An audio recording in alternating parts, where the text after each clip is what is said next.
Gather around, Skull Brothers and Sisters. This is Minnesota Sports Talk, presenting Under the Lights with your hosts, Justin and Dave, next in 3, 2, 1.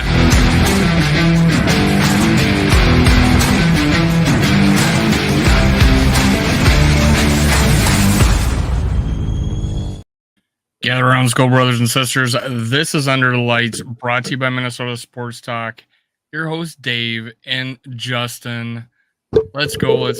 What's up, Justin? How's it going? How was your weekend? Oh, it was spectacular. Got a lot of yard work done, a lot of cleaning around the house done. So who's under the lights tonight? Oh, just us. Because you know what? That's all we need, right? We're giving good. All the guest appearance regulars the extra week off. I really didn't even try to get anybody this week. I know nobody's going to come on right now. Matt Anderson, but I decided to just wait till next week because who knows?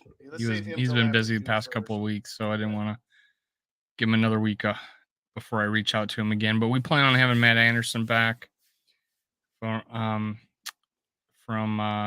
what's that show called? Climb in the Pocket. Well, Climb in the Pocket, but his show is Happy Hour, and it's really growing there too. It's they're really taking off. He's had big names on his show.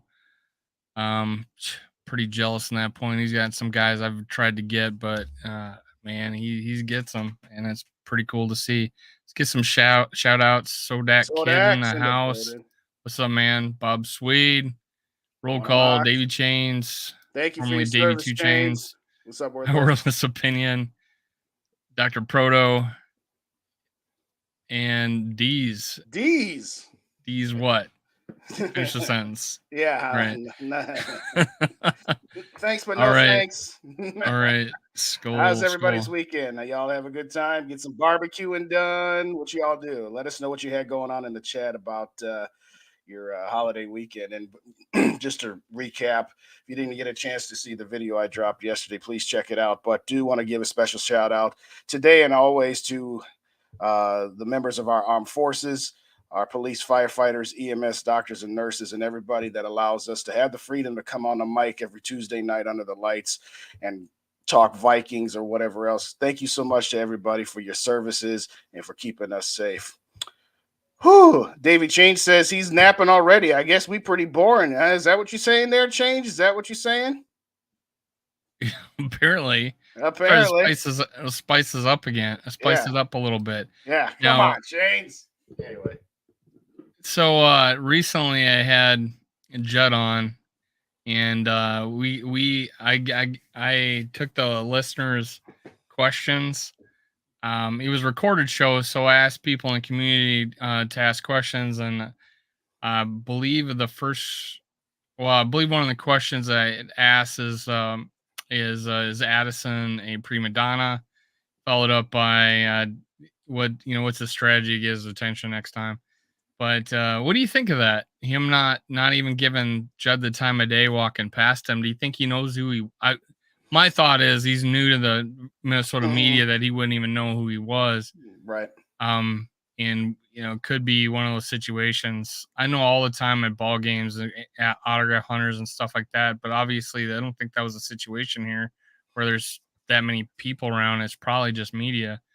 But he just ignored him, blew past him, didn't even acknowledge him. And they keep talking about it too. So yeah, that's the thing. I mean, well, first off, Chain says that the snoozing emoji that's what he did all weekend, and not a reflection of us. All right, Chains, we love you, man. Appreciate you as always. What's up, Michael O? Good to see you. I don't have an issue with it. The kid's 21 years old. This is a new experience for him. Maybe whether he knew who Judd was or not. He could just, kind of learn, just be like, no comment or whatever, versus just straight up ignoring him.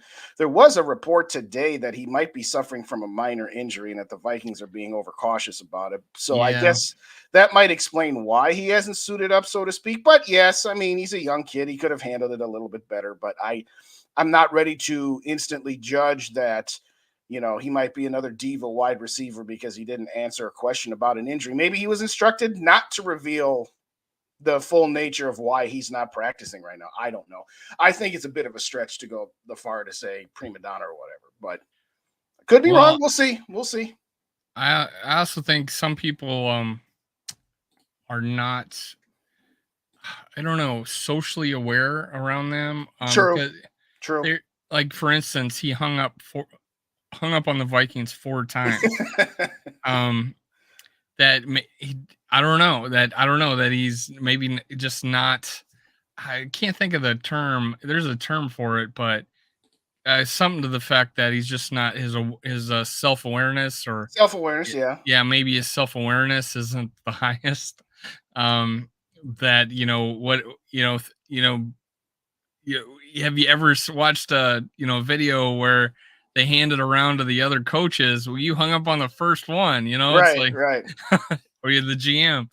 But yeah, I don't think he's a prima donna yet, but geez, Not off to the you right. kind of want. He's not off to a hot start, Yeah. really. Kind of off on the wrong.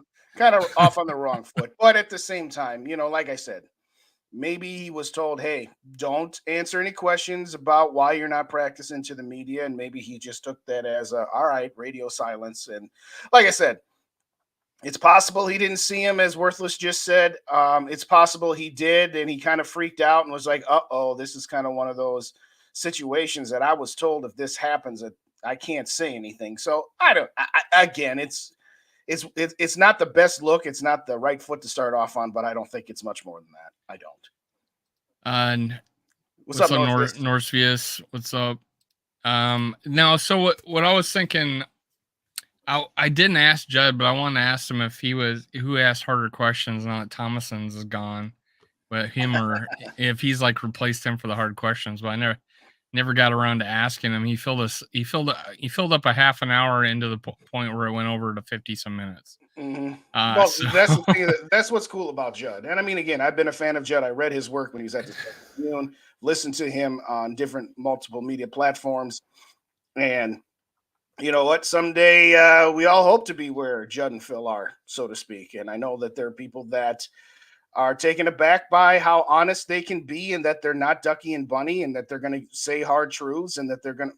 I'm like, if you think Judd and Phil are anywhere close to like what the New York, Chicago, Dallas, or LA media is, they're not. Okay. So some people think that they come across a little too strong and a little too negative. I personally think that I appreciate objectivity. I don't like, being told stuff that's not true. I don't want to have somebody on the radio, constantly going all positive. I'm not saying they got to be all negative either, but no, Judd's a good dude. I've met him a couple times in person. Most recently, they had a gathering at the Mall of America for the Washington game. Got to be on the vent line afterwards and got to talk to those guys for about 10, 15 minutes each after the fact. They're really open. They're really friendly people. And, I mean, imagine if that had been Sid Hartman. Nobody would be like, "Oh, why didn't he talk to Sid Hartman?" Like that kid's gonna know who Sid Hartman was, right? So I don't. I think we're making. I think we've made enough out of it. To me, I'm not that bothered by it.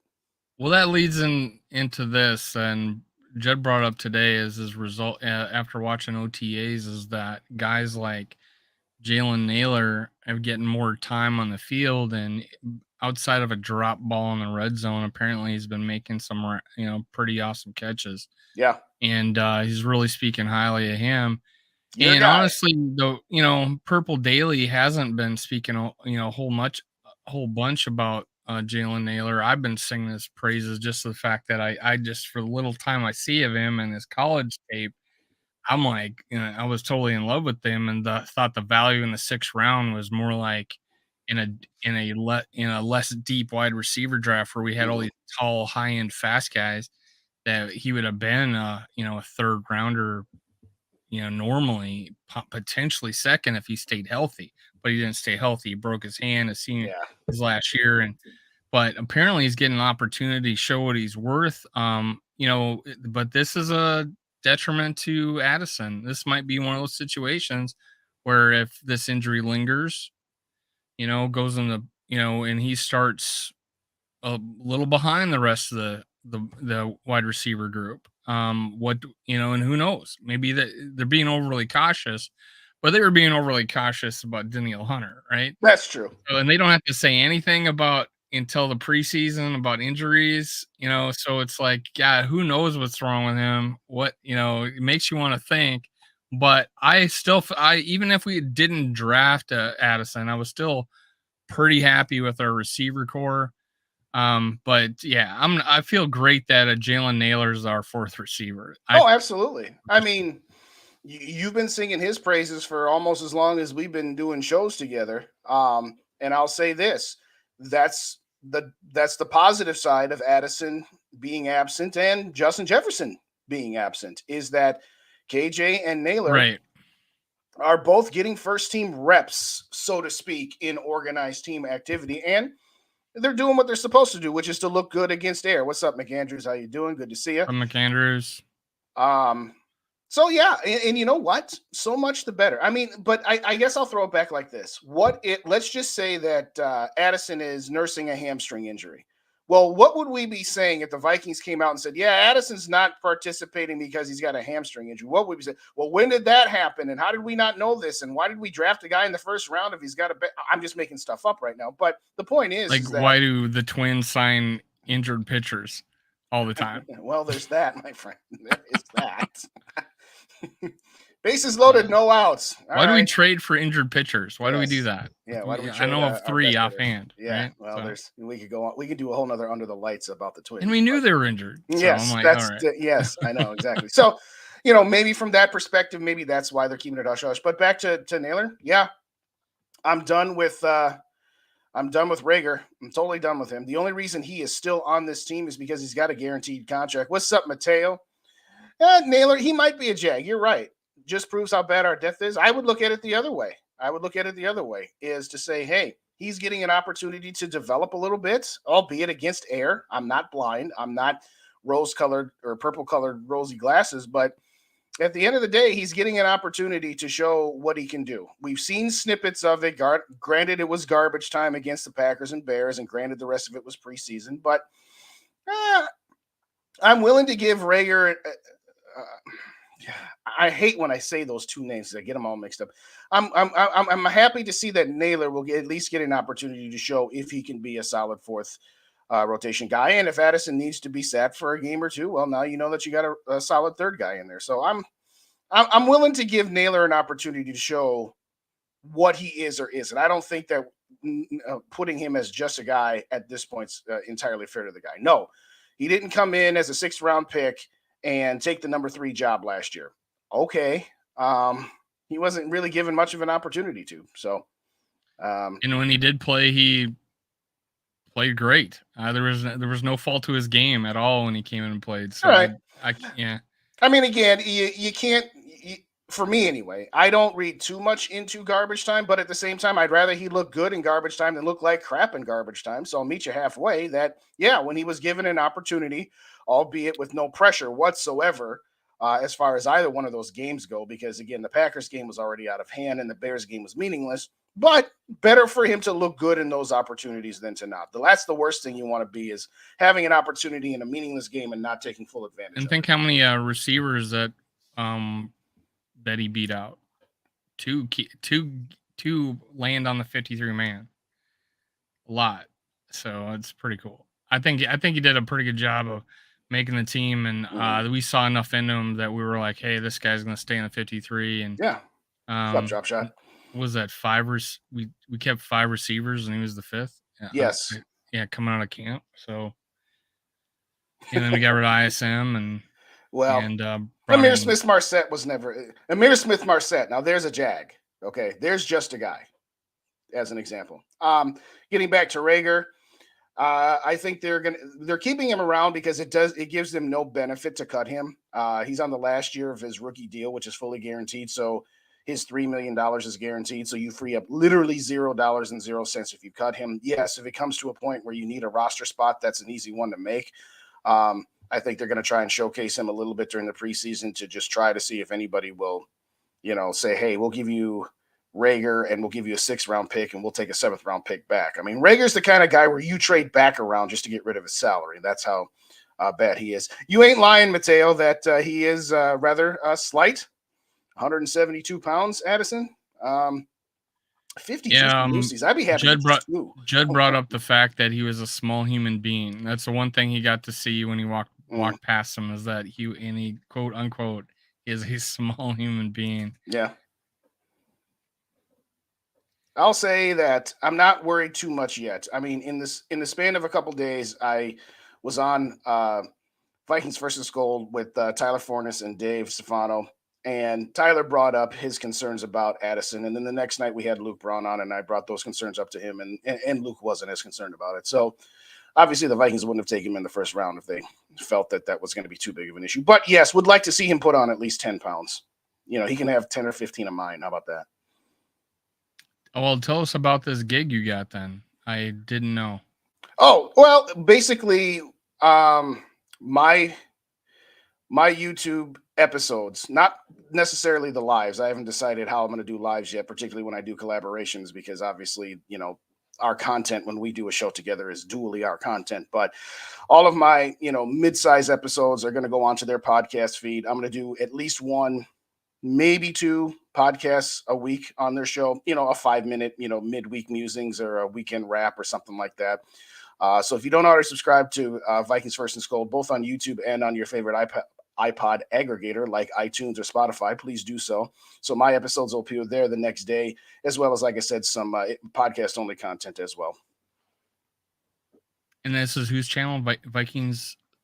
Vikings First and Gold. You dropped some names. Whose is it? So Tyler Fornes, who used to be with Climb in the Pocket, Dave, who used to be with Climb in the Pocket, and Darren, who does Two Old Bloggers with Dave. Their new channel is Vikings First and Skull. And yes, I know it gets confusing because we also have SK, who is Purple and Skull Media. So yes, sometimes I got to be very, very careful with how I say those. But yes, Dave Stefano and Tyler Fornes and Dave's Darren. the guy with the beard. Yeah, the big guy with the beard. Yep. The older guy. You know, yeah. Probably Skull way older than me. Yeah. Yeah. So I thought he was climbing the pocket. Well, he was with them. They kind of split off after he told me the story, something about some funding and people got let go, and so the channel split, kind of like another channel we used to be a part of, but to a much larger degree, obviously, than the one we were affiliated with. But yeah, so well, Tyler, I mean, climbing the pockets only get about 3,000. Last time I checked, was around 3,000. Yeah. So yeah, I thought he was the guy. Right? I guess I didn't know. I don't know the politics of it. So, but I didn't either. But yeah. No, Percy Harvin as a strength coach, he would bulk Addison up. Okay. I don't know about all that, Skull, but there you go. Skull, What's up, Bob Skull for Swede. Life? Skull That's for a good life. point, What's Anthony. up? Oh, I'm sorry. Go That's ahead. a good point, Bob. Anthony Carter was light too, but you got to remember too that was back in the late '70s and early '80s. You know, the league has evolved a little bit more here, and you can make the argument that you can't, you know, bum rush and, you know, manhandle receivers right now. And yeah, again, you got guys like Tyreek Hill and other smaller guys. So I'm not all that worried about Addison's size for right now, anyway. Obviously, if we get into the middle of the season and, you know, he's just getting manhandled all the time, well, then I'll become worried about it. Again, they wouldn't have taken him in the first round if they had that many concerns about him. But, you know, and I wasn't really concerned about his size. I want a rookie receiver to be on the field, and that would be the only reason I'd be worried right now is that he's not seeing the field. But again, overly cautious, whatever. If he's not there in camp, I'm probably more worried at that point. But yeah, there's no inklings of why or what he's injured, I guess, right? So I like that. Come on, you can say something. Someone could leak something. You know, if it's just something small, leak it. But if it's not, I guess you would want to be quiet. I don't know. I just kind of never. It kind of bothers me a little bit. But he said there was Judd said there was 3 guys returning kicks: Kenny Nwangu, Ty Chandler, and I think that one of the receivers who got in the offseason. What was his name? I don't remember which one it was, to be honest with you. I don't pay all that much attention to kickoffs, and I'm certainly not going to be paying all that much to kickoffs now that we'll get into this in a minute. Obviously, there's some. Obviously, there's some. If Ty Chandler's returning kicks and Kenny Nwangu's returning kicks, and we keep 5, we're going to keep 5 running backs on our roster. We're not going to, you know, are we going to do that? Or we'll get into Cook here. Would one of these guys was fighting for their to secure their job on the roster. Can A be an all around back? Ty Chandler, I think, has it in spades. So yeah, I guess that's my thought is that's important because I don't remember Ty Chandler returning kicks last year in preseason, but he's got 4.3 speed. So does Kenny I'm trying to Nwangu. remember. I thought he might have been back there once. I could be wrong. My memory is not the best at this point in my life. But was it Thaler Thomas? Is that who you're talking about? That's No, what Norpheus put in. But okay, what's up, Roger? How you doing? Good to see you. Thanks for coming. I'll Uh, find it here. okay, you look it up. Um, I know we are going to talk. I know we got Cook on the thumbnail, but you brought up the kickoffs. What I don't understand about the NFL is don't make half bleep changes. Just change it and be done with it. Here's what you do.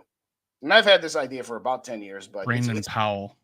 Powell. That's right. Good call. Good call. After you score a touchdown or you kick a field goal, you have two options. You get the ball on the 40-yard line, your own 40-yard line, and it's 4th and 15.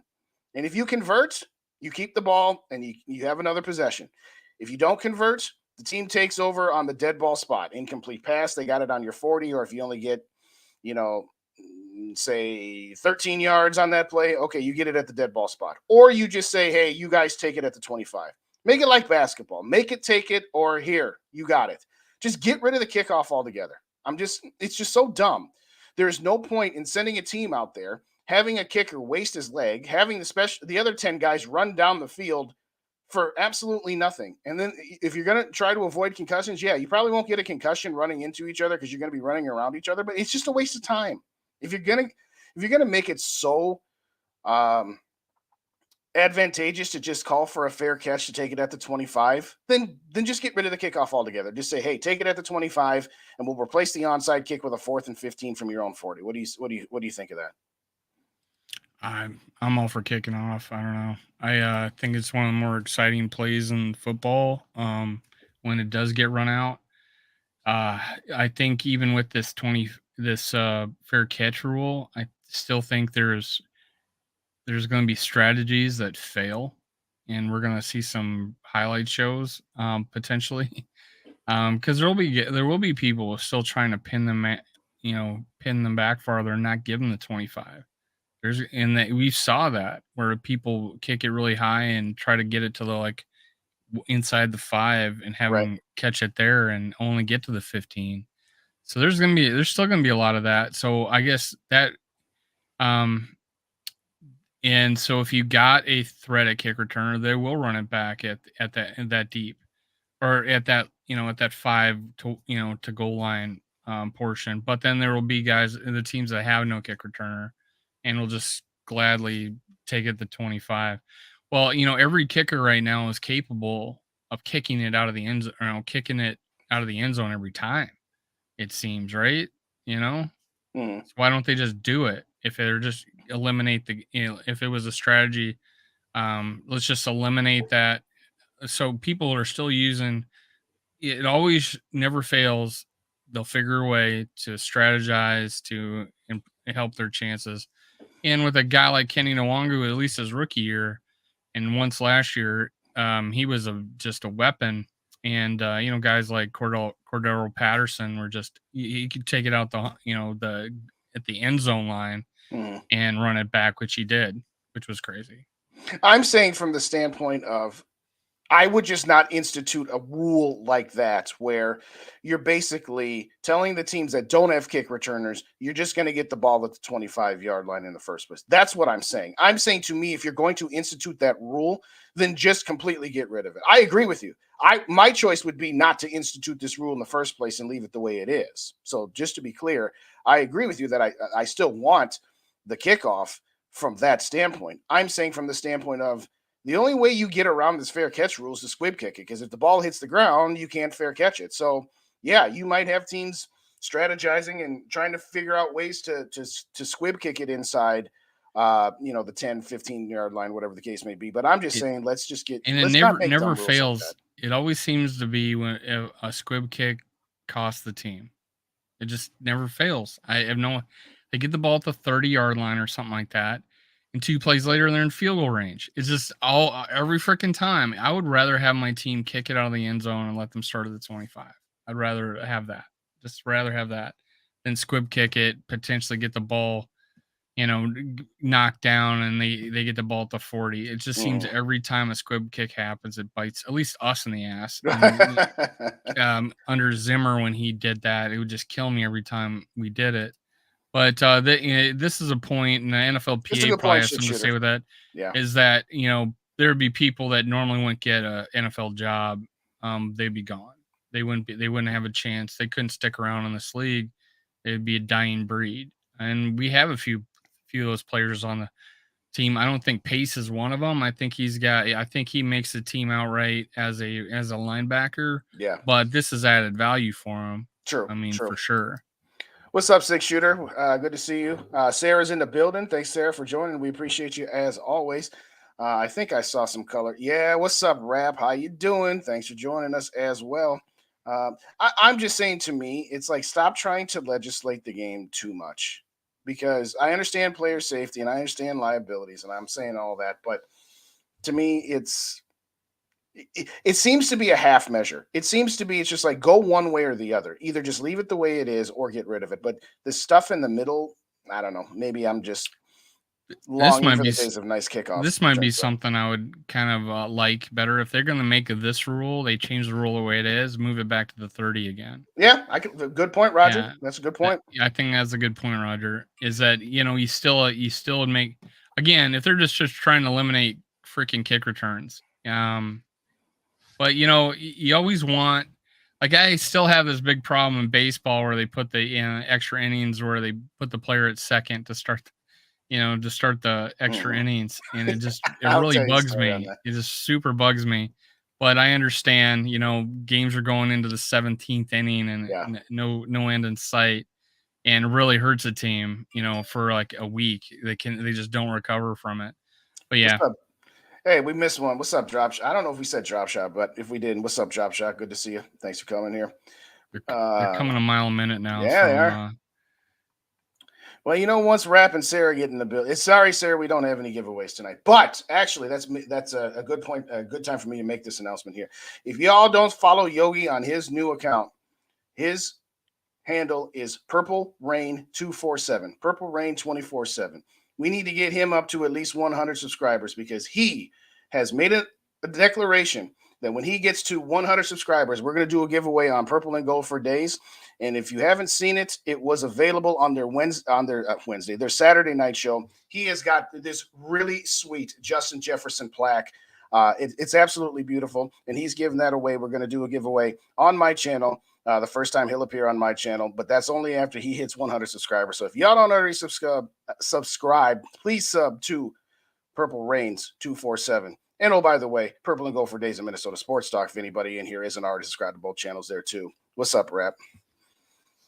Well, Rap picked up a good time, because right about now we're going to actually talk about the subject du jour on the thumbnail, Dalvin Cook. Will this saga ever end? so He'll end by Friday. people have been talking, a lot of YouTubers putting out videos, and I'm not one of them. I don't know if you have yet, but whether or not that I think Doogie Wilson might have said that now that he might be open to taking the pay cut, Yeah. which is potentially true, I guess, Mhm. because now that the market doesn't bear out in his favor, would he make more money if he just instead of if he didn't take a pay cut? Mhm. I think the answer is he come to the realization that he will make less money, and that taking a pay cut may be in his best interest. True. And the amenities of playing in Minnesota have been great to an extent where other people have taken team friendly deals or didn't want to leave, but hey, the money was just too good somewhere else, but they really didn't want to leave. And I think Dalvin Cook is probably in that boat. Um, I don't know. What do you think? Well, I believe that news broke Thursday, so that was after you had spoken Yeah, to it's Judd. been a while, yeah. Rep and I had a show Friday, and we did talk about it a little bit.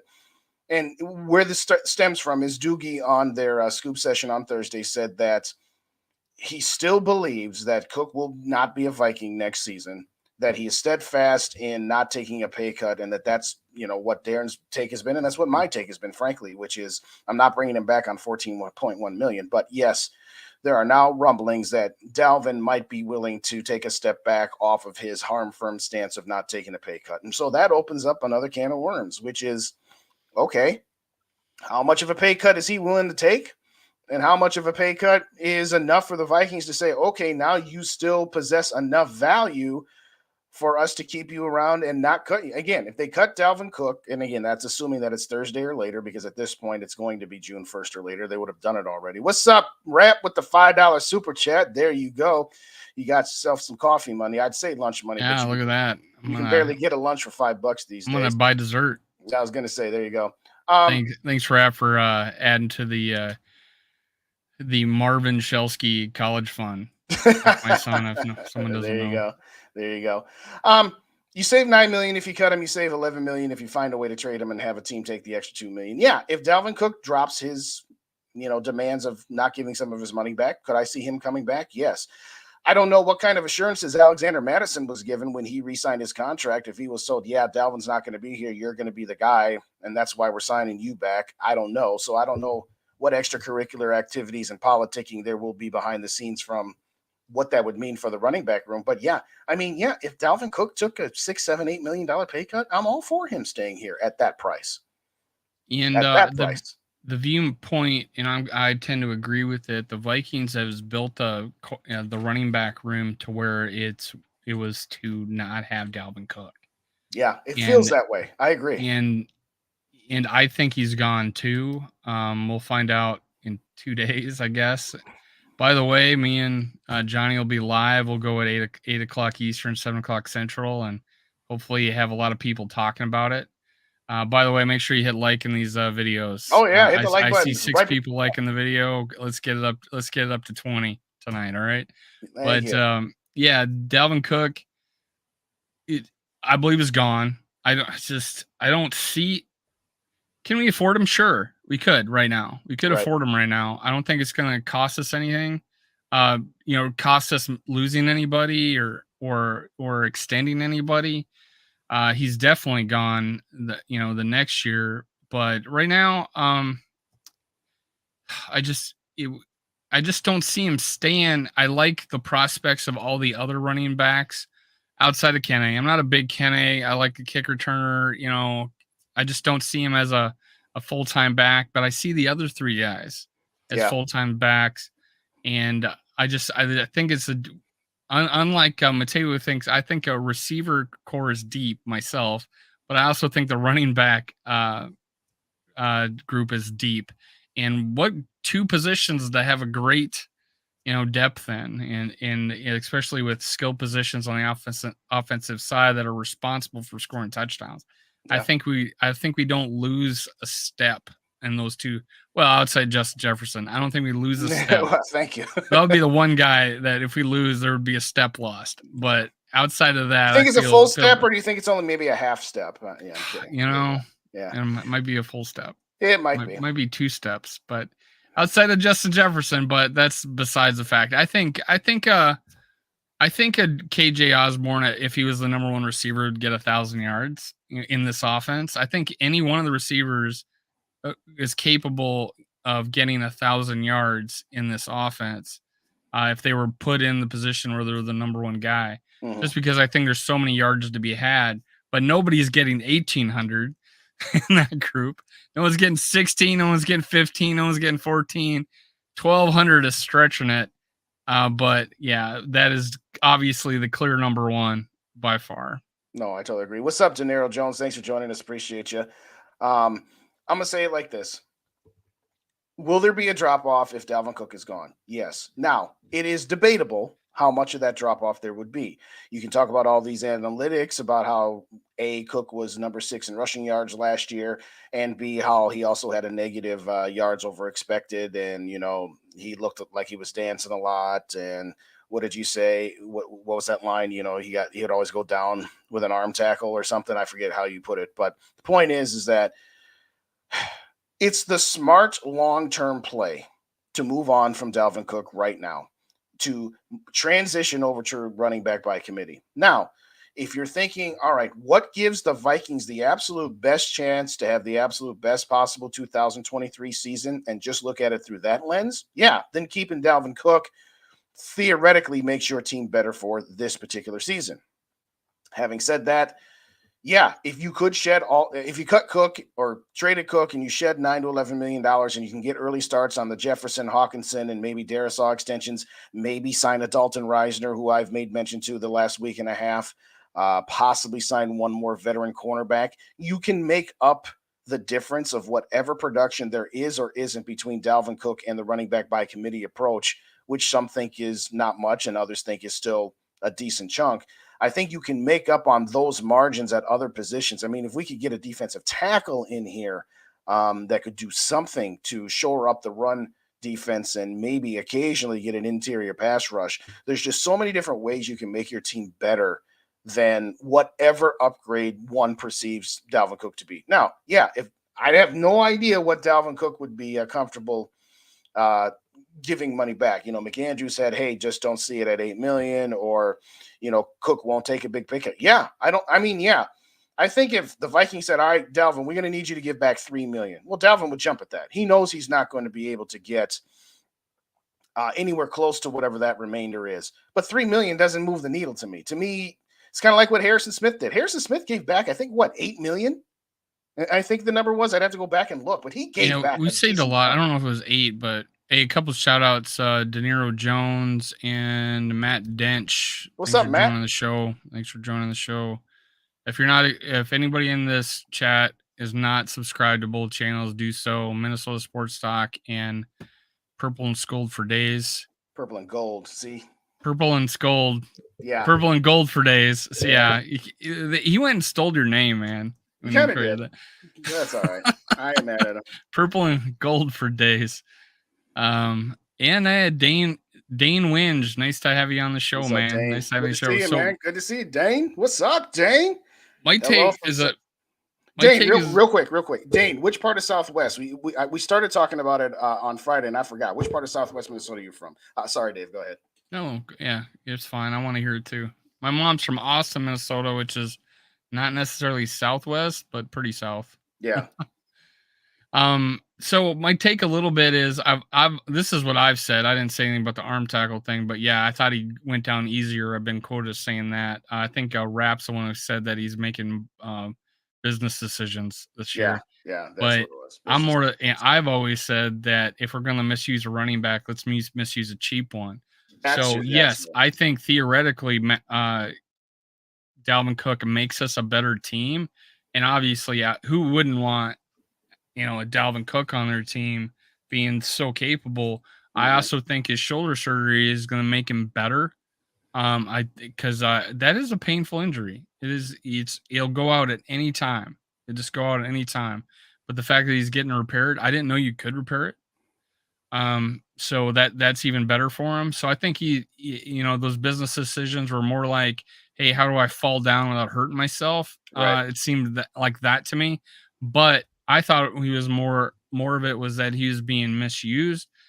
All of these runs that didn't go anywhere, and then he breaks one that we were keep on feeding the ball in the hopes that he would break one, but he were running them inside way too much that I think the fact that if we didn't have a Dalvin Cook, we would then make better play call decisions to the strengths of these other running backs, that rather than just having this one back that we're gonna be the bell cow. And he's not physically sized, he's not a bell cow running back. But I don't want to, I didn't want to cut bait on a running back that finally had a season where he played all of his games. But hey, if we're gonna play him the same way we did last year, yeah, I want to move on. Yeah. If we're going to make Totally agree. adjustments to how we use him, then let's keep him. But I really have a lot of faith in these other running backs and if we could somehow still get a guy to make a difference on that defensive line, if Yes. someone cuts somebody in camp and we can go get them and we have the money to do it, or even in a trade in the off season or in the season. I would rather do it before the season than give up draft picks, but I would rather be able to have the money there ready to pounce on a guy if he gets cut in camp. And I give that much faith in the three running backs, three tailbacks we'd have remaining. Three of the four. Oh, No, Pipestone. yeah, Oh, Dan. Pipestone. He did tell me that last time. I forgot. I Thanks. had a good friend in college. I went to a school in South Dakota State. We had a lot of for a while. We had a lot of guys from Pipestone. I was friends with Tony Limoges. Pipestone, Minnesota, and I recently went to your Pipestone. I don't know, the little park you have there, the Pipestone Memorial, I think it's called. There you go. That's pretty cool. What's up, Dave? Good to see you. Mentioned the channel earlier, so hopefully we'll get some subscriptions to the old podcast feed there. But yes, that's Grandpa Bearded Dave. I always say this wrong. Luft. I don't know. You have to phonetically put that in there for me, Dave. I just don't know. I'm gonna say Luft Krieger. Yes, Krieger. thank you. I don't care. That sounds. I'm gonna say it the way I want to say it. Better than I would have ever said it there, but you know, for his Davey. He did it once. He put it out there phonetically, but my mind. I'm old. I live right by Hanks. Okay, I don't know where Hanks is. Hardware Hanks? They still have those? I don't know. Kidding. Maybe. Cook's Value is no longer powdered up the middle. No, I totally agree, Skull for Life. And I agree with you, Dave. They misused him last year, and he didn't get a whole lot. Pipestone Monument. Yeah. Whether that was play calling, whether that was, because the offensive line run blocking graded out Luft Krieger. All right, thanks. I should commit that one. I should write that one. I think I was right. No, yeah. I said Luft Krieger. There we go. Whether it's the offensive line, whether it's the play calling, whether it's Dalvin Cook or some combination thereof. And again, I'd like to think that, whatever you think of Pro Football Focus, when they graded the offensive line as pretty good run blockers, you have to think that it's either going to be play calling or Cook or somewhere in the middle. What's up, Blowfish? How you doing? Good to see you. At this point, for me, it's kind of one of those deals where if you kept Dalvin Cook for this season, you're undoubtedly going to be not keeping him after this season anyway. So to me, it's sometimes get rid of a player 1 year early versus 1 year too late. We've used that expression. To me, if you can get some value back for a guy that you're not going to keep past this season anyway, and at this point, if you've already told Alexander Madison, yeah, you're going to be the head of a committee, but you're still going to be chairman of the board, so to speak. And I am interested in seeing what Alexander Madison can do. Yes, you give up some of your home run potential, but at the same time, you also lose a little bit of your strikeout potential as well, I think. So again, I'm not hating on Dalvin Cook, and I'm not saying that I don't want him back here per se. It just makes more sense at this point to move on from him. I'm not going to disagree with Blowfishes, and I think both of us like Dalvin Cook and wouldn't cry if he stayed on the team. But he also doesn't have what the other guys offer. Madison short yardage, I think, is a much better option. I think theoretically McBride would be better at short yardage, but Ty Chandler is just as fast as Dalvin Cook, but we just haven't seen him yet. So theoretically, he's just as fast. Whether or not he's as shifty to be determined, but as a receiver, that's what Ty Chandler was known for coming out of college, and he still rushed for over 1,000 yards on top of that. But I think all around back wise, I think you could put Cook out there for 3 plays. You can put him all 3 downs. So do we have that? I think we do. I think Madison could play all 3 downs, but he's not a breakaway guy. But again, that goes back to my point. Did we really run Cook just over and over again until he broke one? Negative yard, 2 yards, negative yard, 50. Right.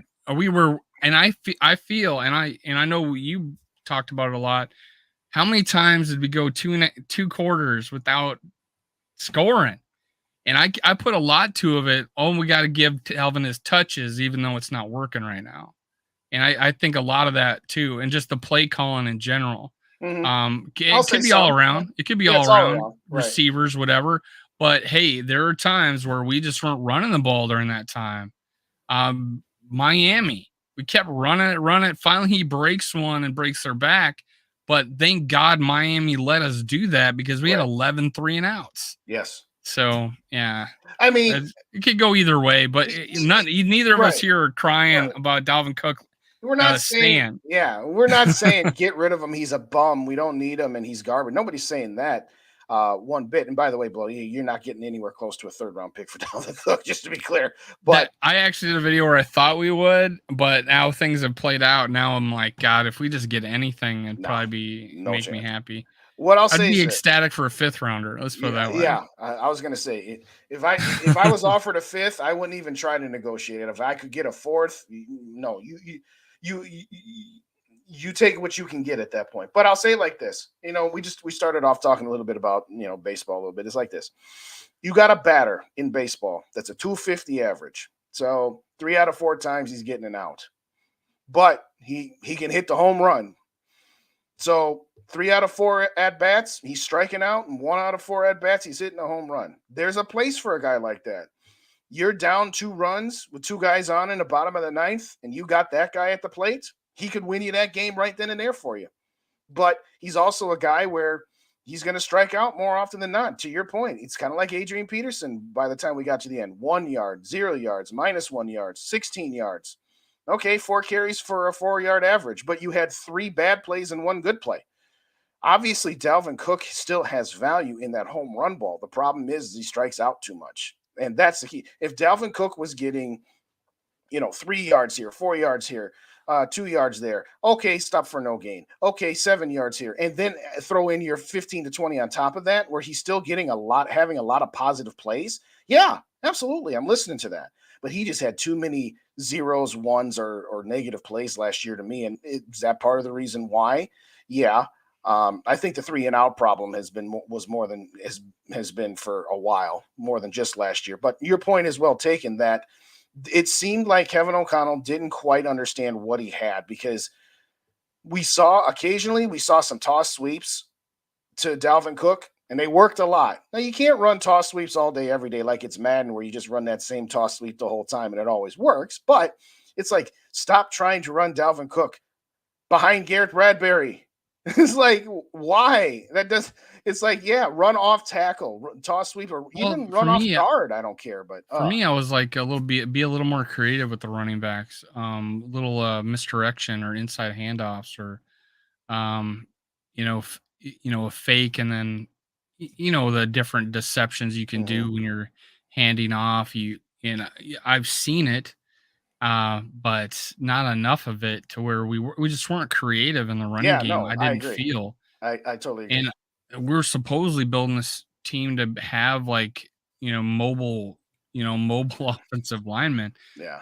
I hopefully I was not impressed by a run game. I was No, not I impressed wasn't by a either. run game, and I should be on a team like this. So To Worthless opinion, no, you cannot designate post. Go back to that one you were just on there with Worthless here, real quick.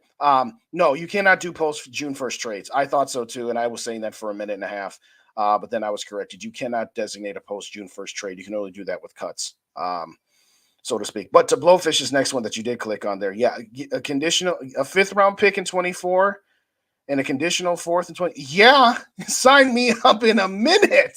I yeah, mean, I would take it. I didn't even read the whole sentence, and I'm already saying You had yes. me at the first, yeah, Yeah, you had me at me at hello, the right? 5th. Yeah. Okay. Just to remind people, like one of the reasons I don't think we did either of the options before is because we would lose out on a lot of savings if we cut them. It was like Well, under 6,000 if we cut him, or 6 million if we cut him. It was under 8 if we traded him. It's under, and once post June 1st, it's over. It's right at about 9 for cutting him, and 11 if we traded him. So I think between the 8 and the 9 trading him, I think it was a little over 1 million. Cutting him or trading him before and cutting him after, so you gained $1 million, over $1 million. I think that was worth it, to risk, waiting until June 1st, to where if we do trade him, he's going to look like a genius, and he'll gain an extra $3 million well, or $2 million. to be clear, it didn't matter whether it was post or pre June 1st. The numbers were the same as far as the difference between a cut and a trade. The difference between pre and post June 1st is that 3.1 million you're talking about. 5.8 if it was pre June 1st, or 9 after June 1st, or 11 if after June 1st, and I forget the rest of it. But my point is this: that 3.1 savings isn't necessary. the 3.1 savings just gets moved from 23 to 24. It doesn't just disappear. Just to be clear, if it was a certain, that's the thing about these post June 1st cuts where you say, well, you save a little bit more if you do it post June 1st. Well, yeah, you save it on this year's cap. That's true. But you don't like save it. You're just putting a delayed payment, so to speak. That extra 3.1 million that they would get if they had, if assuming they do it post June 1st, is because that 3 million will be left as dead cap numbers on the 2024 cap.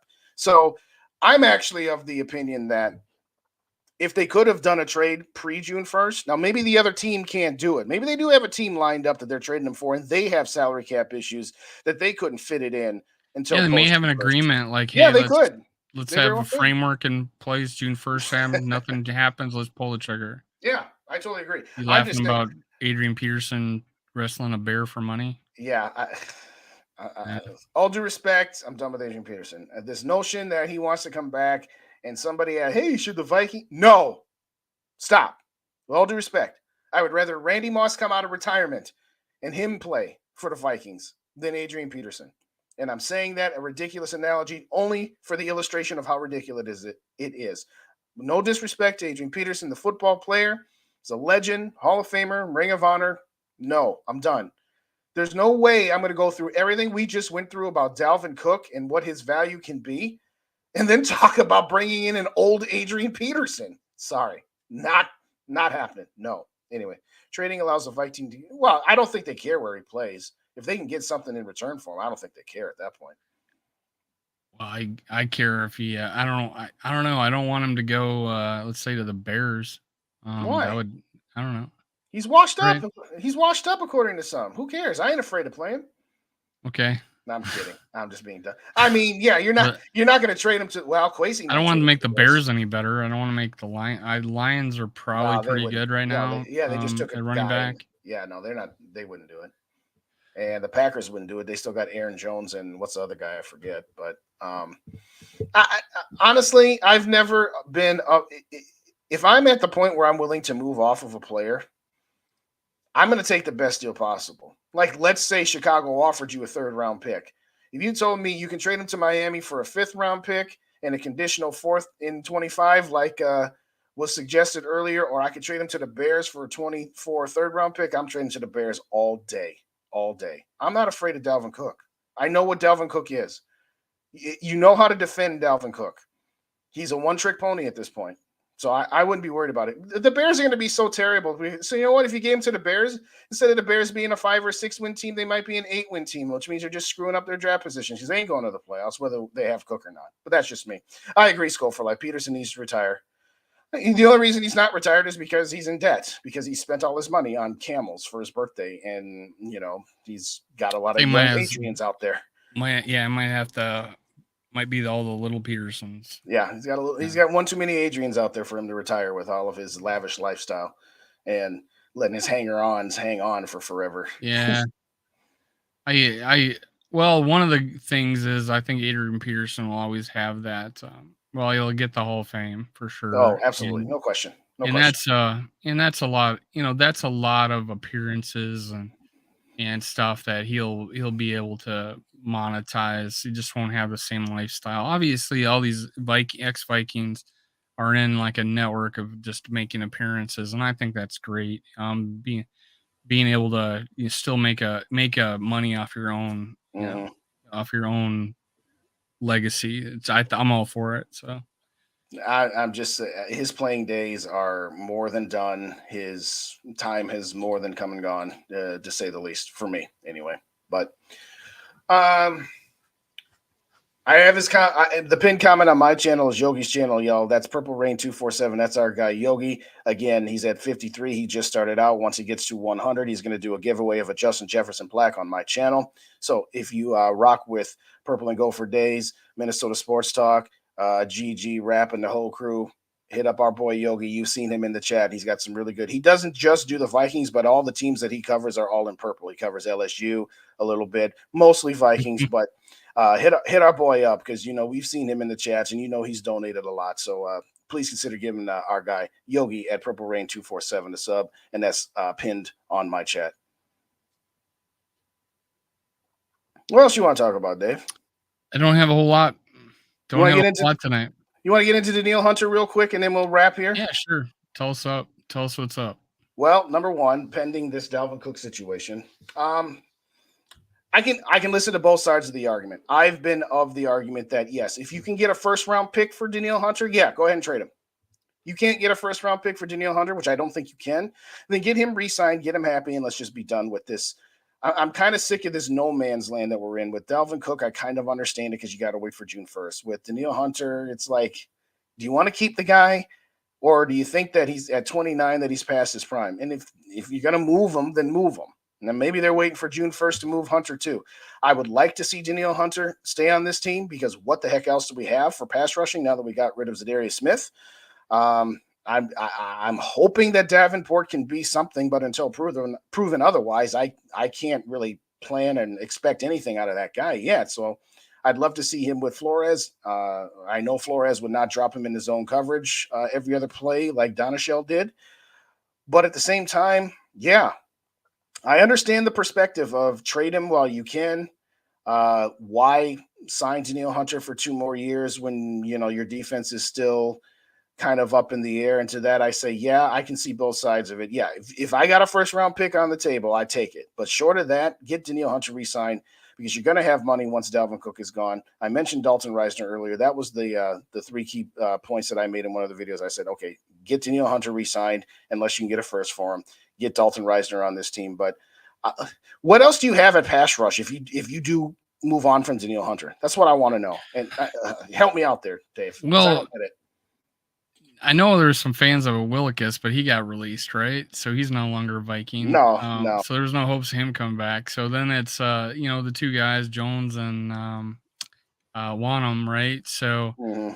and then there's Davenport, and that does not scare a whole lot of people, right? It doesn't No. scare a whole lot of people. I think Danielle Hunter would be a must right now. Honestly, if we're wanting this defense to be as fully what it's capable of, um, I think we need to keep him and then add someone in the interior that can scare some people. Now there's some potential there with the guy we just drafted and Tonga, Mm-hmm. but nothing. They honestly, I think they're going to be pretty good, not great, to where it's going to make a huge difference. I want a guy that can move that pocket. I agree. Everybody was even the weakest quarterbacks in the league were able to step up and just pick us apart last year. And that's the whole thing is, yeah, we were getting the rush from the outside, but nobody was coming up the middle. All they had to do was step up and throw the ball. They had plenty of time to do it. Yeah. So, Yeah. and that's what you needed in the Ed Donatel defense is, yeah, you're playing the shell, whatever. Well, I mean, they had all the time in the world to throw. So of course they were going to pick us apart. So Mm-hmm. he really needed to make his defense work even half-ass. He needed a rush up that middle, and we just didn't have it. I agree with Blowfish and Skull for life that I want Hunter back on this. Again, if it was a first round pick, that moves the needle enough for me.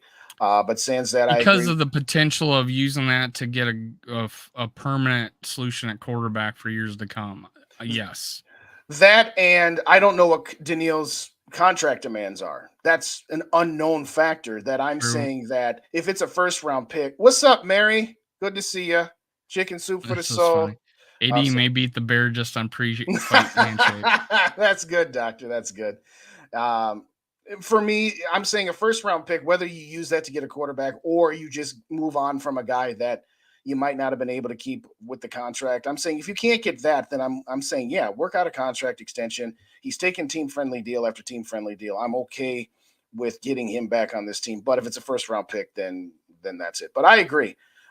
You need something. Okay, DJ Wanham. Let me just say this about DJ Wanham. No disrespect. DJ Wanham is a jag. He's just a guy. I know he had that stretch, and I think was it 2019 where he had like 8 sacks in like a 9-week stretch. 7 of those 8 sacks were because everybody else did the dirty work, and the quarterback fell right in his lap. If you really go back and watch some tape on DJ Wanham, he's just a guy. Now Patrick Jones, I like that guy, but I am not willing to go week one with Patrick Jones and Marcus Davenport as my two edge rushers. So, I like what Jones can be as a possible third rusher. Absolutely. And maybe he'll grow into something. Thanks, Matt. We appreciate you. Um, but this defensive line is real thin and a whole lot of question marks without Danielle Hunter. So, like I said, barring a first, I bring him back and I do what it takes to bring him back. Yeah, I think it's a priority right now. It's just and then quarterback situation is like whether or not they would even be able to do it. We basically would be going into next season just needing to draft somebody or whatever. Who knows with our quarterback situation Mm-hmm. is if they decide, hey, we don't have anybody, we think we got a team now, let's extend Kirk. But can we then extend Ty Chandler? Can we extend Darisaw? Ty So Chandler? gosh, did I say Chandler? I meant I said Darisaw. You said Ty Chandler. Sorry, Jefferson. Okay. Justin I'm like, Jefferson. is Ty Chandler? I didn't know Ty TJ. Chandler I was was thinking out. TJ Hawkinson. Sorry, Oh, okay. I was thinking TJ All Hawkinson. right, We I'm with you. extended TJ Hawkinson. Yeah. Jefferson, Darisaw, all those guys are priorities. Out of those guys, I'd be like, okay, let's just give up on the tight end. I think a little earlier, I think Mateo thought that Muse would be our tight end too, and I think Oliver. I'm really high on Oliver. I'm super high on Oliver. It's Hawkinson and Oliver. Absolutely. Yeah, Hawkinson and Oliver are just going to be a dynamic duo at tight end. I think that may turn out to be our best pickup in the offseason. Davenport, I think on offense, picking up Oliver is going to just be the thing for us, I think, because the running game, plus he's a pass catcher coming out of college. You go look at his highlights in the pros, all of them are like crazy ass catches. All of them. It's like the few catches he did get is because of their bad balls, and he made an outstanding catch. So I really like our chances with him. I really think this offense is going to just take a huge step forward all the way around. And we were already pretty good. So feeling good about that. Just, I don't feel good about that. Interior on the D line is the number one problem. And I think it's by far our biggest problem. And Daniil can play anywhere. Yes. And that's what the problem is. If we get rid of him, that was an instant fix to any problem we would have on the D line. We could put him anywhere. Mm-hmm. Oh, that goes back to that 19 playoff win against the Saints, where that was a defensive move him to tackle masterpiece. Mess him up. Taking him and Everson Griffin and move him on the inside on. Think about putting Daniil Hunter on a center. Just watch, or anybody. Yeah. Just, I put him up against anybody. As long as it's not a running back or a tight end out of the backfield, then I'm with you. But yeah. I know what you meant. I just re-put 2 more channels into my chat there. Again, that's Purple Rain 247. That's our boy Yogi. Get him up to 100 subscribers. We do a giveaway on Purple and Go for Days. I also put up Vikings First and Skull with our friend Dave, Tyler, and Darren, who I'll be joining to do some collaborations with, but also joining their podcast feed, as I talked about earlier. So if you can give them a subscribe on YouTube as well as on your podcast aggregator of iTunes, Spotify, or wherever you get your podcasts, they're available there as well. They themselves do some podcast only content. Dave does a morning daily delivery where he gives the previous day's news. And I'll be doing some exclusive stuff on that as well. That won't be on any of the channels as well. So hit up the sub buttons, both on iTunes, Spotify, as well as YouTube. And of course, Purple and Go for Days and Minnesota Sports Talk. If y'all don't subscribe to us, what are we doing wrong? What don't you like about us? Tell us in all seriousness. But jokes aside, it'll be interesting. I think hopefully they'll do. I think they're actually going to wait till Friday. They always wait. It's best to fire people on a Friday. Studies have statistically shown there's less chance of an incident. Copyright Office Space. I think Friday is going to be a bit of a moving day. At least I hope it is, because I just want some of these questions answered. I just want to be able to move on. And I want the Vikings to have some money, and I want them to also announce that they've signed.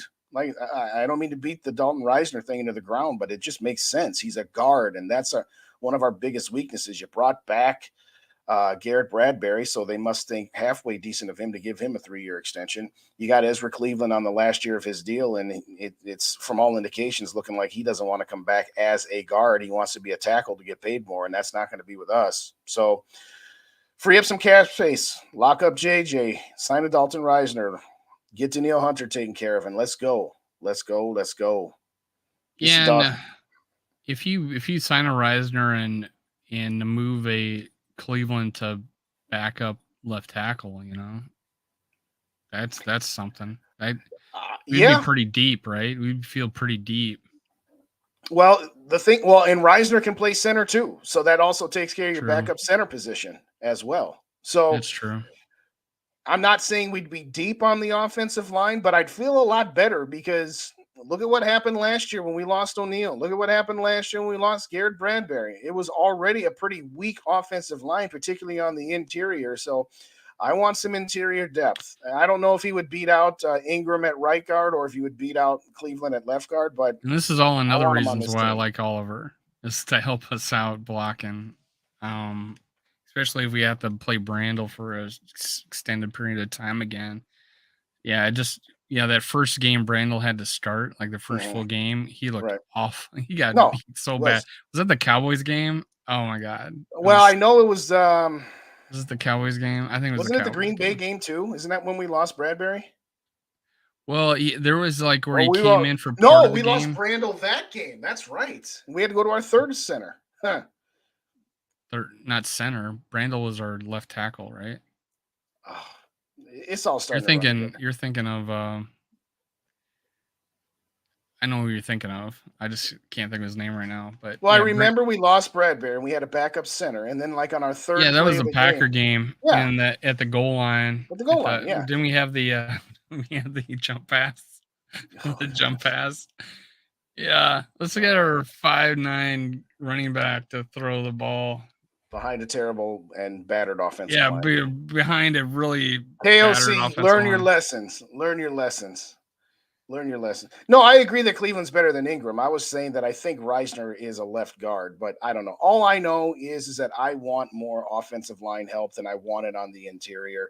And if we can get somebody like that, who's a former second round pick, who just wasn't a fit with the new system that Denver's running with Sean Payton, okay, fine. Just give me something. Give me something. Schlottman. Yes, there you go. Thank you, Yeah, Sarah. Thank you, Schlotman. Goldfish. Still with Schlottman. us. Well, I Anything think else? Oh, sorry. Go no, ahead. man. I think it's it for tonight, man. I didn't have a whole lot to talk about. Next 2 days, who knows? Tomorrow it's me and the GG sports guys on the Skull Experience, and Good. then Good to see them back because they haven't been for a couple weeks. That's good. You guys got some stuff we can catch up with them on. we So, were there last week. It was just me and Casey. It was me and Jamie and and Tanishka. That's right. That's right. Anishka. That's right. I beg your Yeah, we pardon. haven't missed a I'm show thinking of their either. Monday. I'm thinking of their Monday night thing. Is what I'm thinking about. That's what Yeah, they're up to. probably. I'm sorry. But we're going tomorrow, and then Skull World Live will happen on Thursday at 8, most likely, because obviously we'd be waiting game on Dalvin Cook that day. Mhm. So perfect time to go live. Well, I hope they do something right on you first, so that you guys have Yeah, some. But I really do there's a think that guy, Chris Reed. oh yeah, I was really high on him. He yeah, never got a shot to really play yeah. except for at center, but he was asked questions about whether or not how much more comfortably he would be at center. He says, "Well, that first game was mistakes. Mhm. The second game, he says he was completely caught up and he was fine." And I think he's a good guy to have. Again, he's not moving the needle. I thought I would have been fine with him starting at right guard last year. Yeah, But yeah. I was happy to see that the rookie won the job just for the longevity, the future of I think Ed Ingram's going to take some strides forward this year. I think Cleveland's capped out at guard though. Yeah, I appreciate Tanishka Yes, is Tanisha is. great. She is awesome. And she's got an announcement coming up. I don't know if she's gonna do it yet, Ooh. but yeah, she may have her own channel. Let's just put it that Wow, way. nice. We'll get some of We've our been gang talking over to there. her. Okay. Um, Cooks Freeze by Friday. Thanks again for the show. Appreciate it, Matt. Thanks Appreciate everybody you, for man. Appreciate showing everybody. up tonight.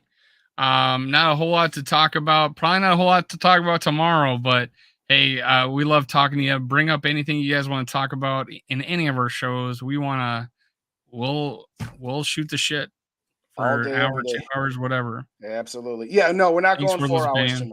tonight. But thanks No, everybody for I coming. want to go. I want to go around and drive the not so rich and famous around and make some money. So I'm gonna take off here. All Well, right, thanks Skull everybody for Vikings. joining. Skull.